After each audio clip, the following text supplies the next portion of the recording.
nonprofit founders will go through is finding quality board members. Well, it's not a surprise because one of the hardest things on earth is leading people. And because of that, most new nonprofit founders usually settle for family and friends. And this is a big mistake in itself. Well, if you're settling for family and friends, in the sense that you're trying to bring in placeholders so that when you have the time, you can go out there to find quality board members, that's completely understandable. But if you're settling for family and friends as your board members, that's a huge mistake because in most cases, family and friends do not have the skills, the experience, the passion to be able to support your nonprofit to get to the point where you want to get it to. Most times, these family and friends only come on your board because they are family and friends. They want to support you, they want to help you. But in reality, it's most likely going to cost you your nonprofit if you don't take the right action in time. A nonprofit can only go as far as its leadership.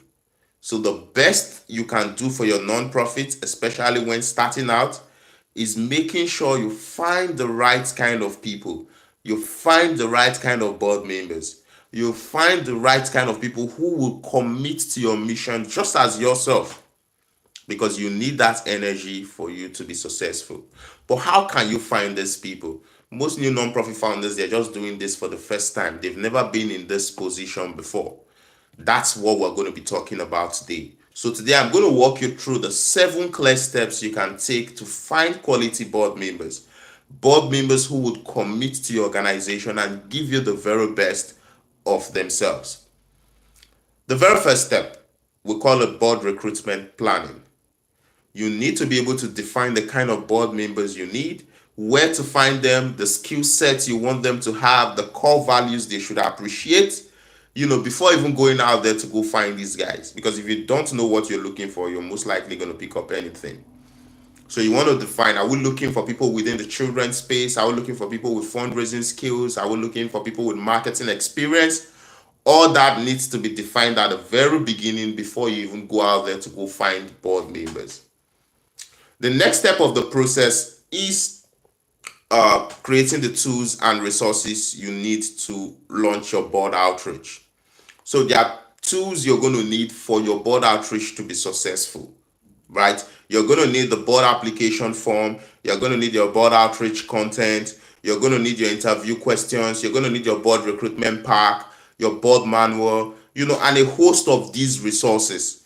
If you don't put together these resources or don't have them before you even go out there, you're most likely going to fumble the whole process and it's going to show that you are not prepared because lots of these board members are going to be asking you, can I have a resource to learn more about your organization? Can I, it's going to show your professionalism. That's why you have to create them before you even go out there.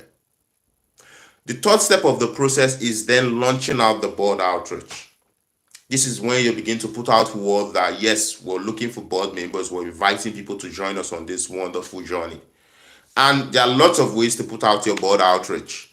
Personally, I would say, there are the personal outreach, which is for people you respect. These are people within your network, colleagues, friends, people who have the skills and experience to help you. That's usually where to start. Other areas could be you going on platforms where these professionals are. Say, for example, you're looking for lawyers, right? You could go to, say if you're in New York, you could go to New York Bar Association, right? Or you're looking for fundraisers. You could go to the Professional Association for Fundraisers. Or let's say you're looking for marketers. Or you're looking for teachers. You're looking for educationists. You go where they are. That's how you launch your board outreach. Well, of course, you go there with the right content. And that's why we talked about creating the content earlier, even before launching the outreach. Because the content is going to speak to these people you're looking to bring in. And if you don't get the content right, you're most likely going to push off your board members. Of course, there are other platforms like LinkedIn, Indeed, Alignable. These different platforms can help you find quality board members. After putting out your outreach, you're going to get lots of people applying. You need to be able to evaluate these applications. You need to be able to assess them to ensure that these are the kind of people you're looking for. Of course, you're going to select those you want and then invite them in for an interview. The interview is basically you getting to know them and they getting to know you, so you can decide if these are the right kind of people you really want to bring into your board. With the interview done and then you now knowing these are the people we want to bring in, there's what we call the background check. You need to check their background to make sure these are the right kind of people, because you could bring in board members who would hurt your organization, or criminals, or people who have history that you don't want to be associated with. So that's why it's important you run a background check after running your interview and selecting those you want to move forward with.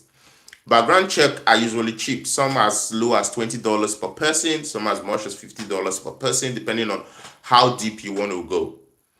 But with your background check coming back and then you're certain that these are the kind of people you want to move forward with, the next step is to onboard them.